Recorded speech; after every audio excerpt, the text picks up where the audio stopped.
ಯತಂತೋ ಯೋಗಿನಶ್ಚೈನಂ ಪಶ್ಯಂತ್ಯಾತ್ಮನ್ಯವಸ್ಥಿತಂ ಯತಂತೋಪ್ಯಕೃತಾತ್ಮಾನೋ ನೈನಂ ಪಶ್ಯಂತ್ಯಚೇತಸಃ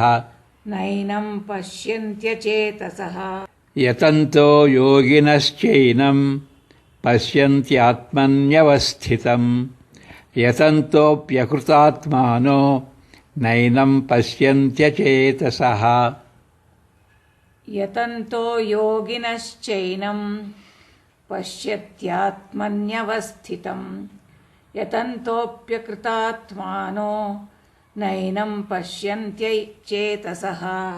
The yogis, with controlled and concentrated minds, are able to perceive the jiva dwelling in the inner self, but those with impure minds and lacking in discrimination, those striving hard will not be able to perceive the jiva.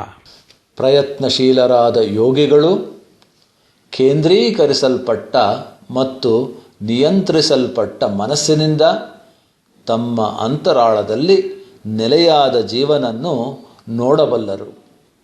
ಆದರೆ ಚಿತ್ತಶುದ್ಧಿಯಿಲ್ಲದ ಮತ್ತು ವಿವೇಚನೆ ಇಲ್ಲದ ಅಜ್ಞಾನಿ ಜನರು ಎಷ್ಟೇ ಪ್ರಯತ್ನ ಮಾಡಿದರೂ ಜೀವನನ್ನು ಕಾಣಲಾರರು.